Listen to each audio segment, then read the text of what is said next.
One of the most controversial aspects of the creation of Hawa, of Eve, is what was she created from. And there are some very condescending things that are said about Eve and are used by extension to degrade women and to belittle women and to portray women as being inherently deficient. This all comes from the story from the Bible, from Genesis, that Hawa was specifically created from Adam alayhi salam's rib.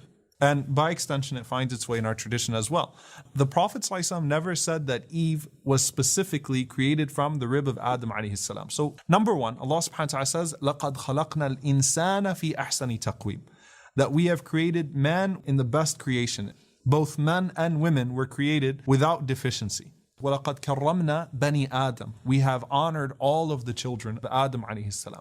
That's to be established that wherever this discussion goes, that men and women were created in the same fashion, they are both created with the same level of completeness. Which is why Allah subhanahu wa ta'ala says, إِنَّا خَلَقْنَاكُم مِّن ذَكَرٍ وَأُنثَى وَجَعَلْنَاكُم شُعُوبًا وَقَبَائِلَ لِتَعَارَفُوا, that we have created you first and foremost from male and female, and then made you nations and tribes. So Allah addresses misogynism or sexism as well as racism. In fact, He addresses sexism before racism, and at the end of it all, Inna akramakum indallahi atqakum. The most noble of you in the sight of Allah is the one who has the most taqwa, which is unseen, it's in the heart. So no matter what your gender is or what your race is, you have the same ability to reach Allah subhanahu wa ta'ala and to have a sense of completeness.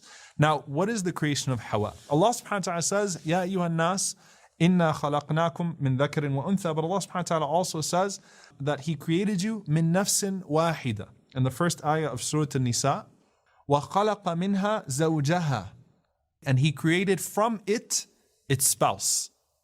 What is it? What is minha? The majority of the scholars say that Hawa, she was extracted and created from Adam alayhi salam, which is again her name because she was created from something that was hayy, something that was living. Some of the scholars say minha refers to the same type of dirt that Adam alayhi salam was created from. It's a open difference of opinion and discussion, and there is really nothing conclusive in that regard. What we do have is a hadith in Sahih al-Bukhari where the Prophet ﷺ says the woman was created from the rib. He doesn't specify Hawa. He simply says the woman was created from the rib. Was the Prophet ﷺ employing an analogy, or was the Prophet ﷺ speaking literally? In one of the narrations in Bukhari as well, it's also completely authentic. The Prophet ﷺ says, Al-mar'atu kal-dil'i, that the woman is like the rib. In aqamtaha kasartaha, that if you try to straighten it, you will break it. What is the context of this hadith? This hadith is actually very beautiful because number one, it's from the khutbah of the Prophet ﷺ in Arafah, the Prophet ﷺ's farewell Hajj. So the Prophet ﷺ says, Ayyuhan nas istawsu bin nisa'i khayra. O people, treat your wives well. فَإِنَّ الْمَرْأَةَ خُلِقَتْ مِنْ ضِلَعٍ, for verily the woman was created from a rib. وَإِنَّ أَعْوَجَ شَيْئًا فِي الضِّلَعِ أَعْلَاهُ, and the most bent part of the rib is the top of it. He did not say that the woman is the most bent part of the rib or that she's created from the most crooked part of the rib. He simply said the most crooked part of the rib is the top of it. If you try to straighten it, you will break it.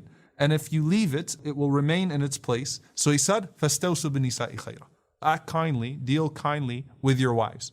Not a single explanation of this hadith is that the woman is inherently deficient as opposed to the man. That she's bent, that she's crooked. It goes to the general idea of assigning evil to Eve and to women in general. That women are inherently deficient or crooked and evil. This is not a concept in Islam.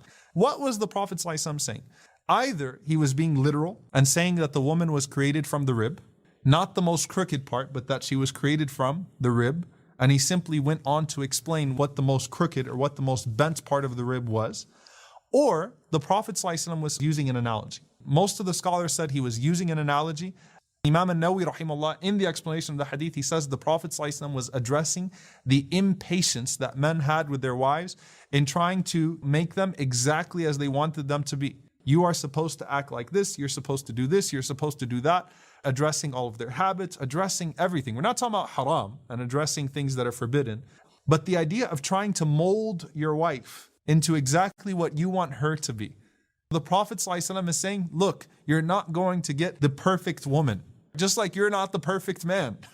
And he was using the example of the rib. If you took a rib and you tried to just straighten it out like that, you're going to end up breaking someone and killing yourself.